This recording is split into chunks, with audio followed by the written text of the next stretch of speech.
Hello, Jeff, and of course, hello to everyone else listening in to us today. Yes, I've been fishing, and my attention has turned to both the Staffordshire-Worcestershire Canal, which is very close to where I live, also small ponds as well.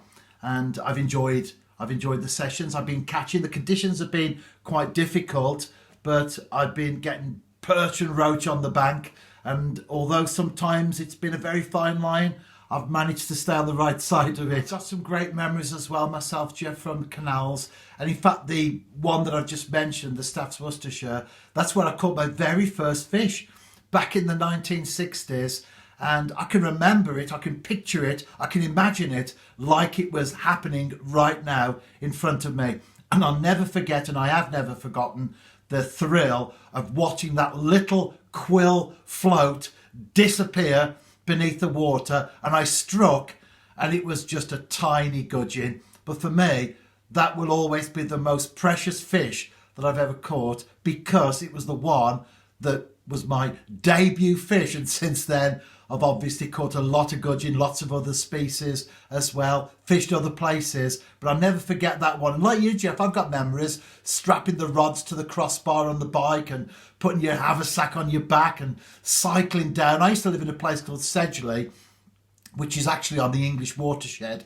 So it was great going somewhere because it was all downhill. But on the way back, it was very often a case of walking and pushing the bike up the hills rather than cycling. But fantastic memories. And I think as you get older, if it's angling or otherwise, memories are very special, aren't they? Yes, it was indeed, Jeff. And I think looking at the form book and looking at the way things were going, especially with Colwyn Bay conceding a number of goals in the last two games, and Newtown doing very well in the JD Cymru Premier themselves, it was certainly all in favour of the home team, wasn't it? But it was a level pegging after 90 minutes, went straight to penalties, and Colwyn Bay won 5-4. That will do them the world of good.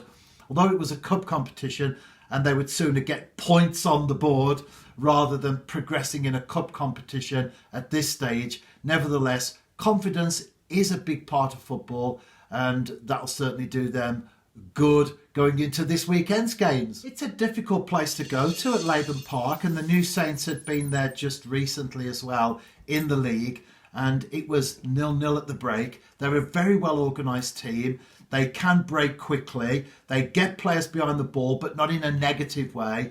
And they've got a good front line as well. Louis Robles used to be at the New Saints, so we know all about him. And it is often a case of, even for the New Saints, who are doing very well themselves at the moment, going to places like Newtown and having to persevere, be persistent, be patient, keep probing, looking for the opportunities, but at the same time having to be on your guard as well, because Newtown themselves are a very good team. So well done to Colwyn Bay for that victory, and I'll be looking forward to seeing who they get in the next round of the Welsh Cup, which, by the way, Jeff, is my favourite competition. That includes every league and everything going on in the world of football, not just in Wales.